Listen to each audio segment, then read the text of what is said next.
Item: SCP-906. Object Class: Euclid.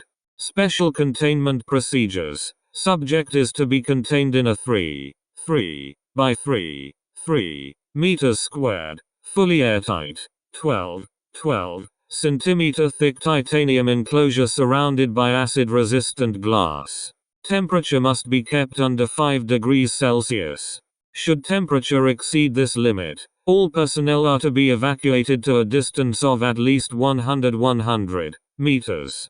Immediate area containing enclosure will then be locked down until temperature has been lowered. Holding cell is to be maintained on a bi-weekly basis and checked for sufficient corrosion or gaps. Any damage to holding cell is to be repaired immediately.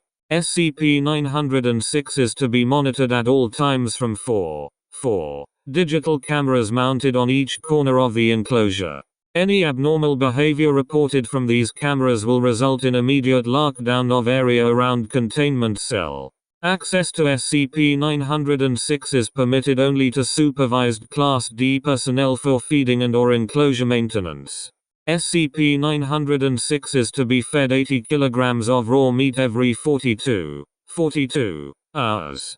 Description: SCP-906 is a writhing mass of dark brown, worm-like invertebrates.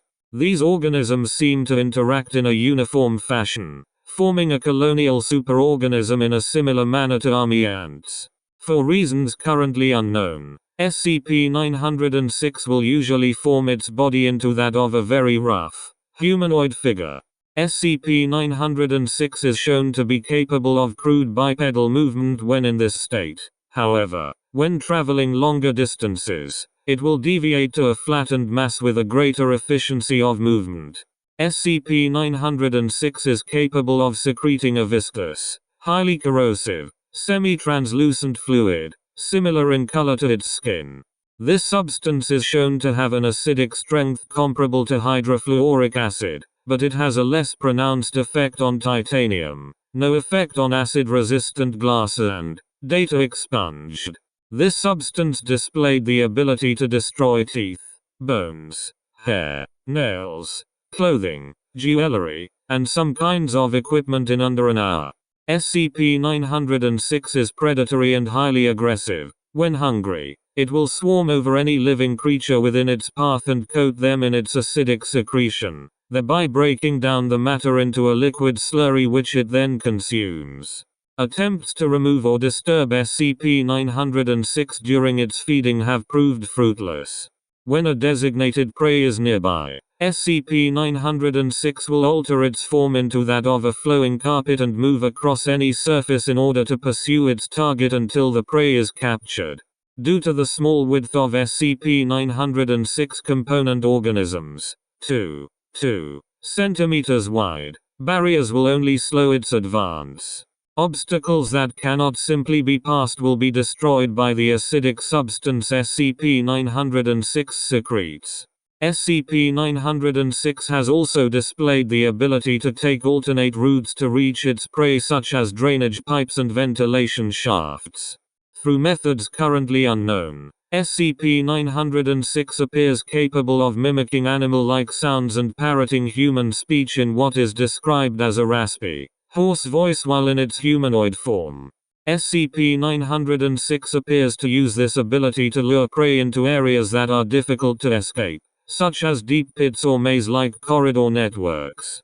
Eyewitness reports from Containment Breach 906-21001A detail SCP-906 taunting prospective victims and even emitting a sound something like laughter before attacking its prey.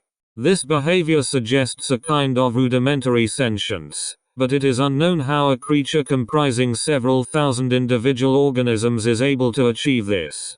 SCP-906 specimens, when removed from the larger body, will attempt to move back toward the central mass and have been known to dissolve through any obstacles in their way. It should be noted that individual specimens do not show the same level of navigation skills as the full superorganism. Specimens of SCP-906 have the ability to reconstruct into multiple versions when damaged in a similar manner to common earthworms. That is, splitting one SCP-906 specimen resulted in each half growing into separate organisms. Despite this, SCP-906 specimens have been destroyed via means of incineration, freezing, and full-body disintegration. Should the need to destroy SCP-906 ever arise, use of flamethrowers or liquid nitrogen is permitted.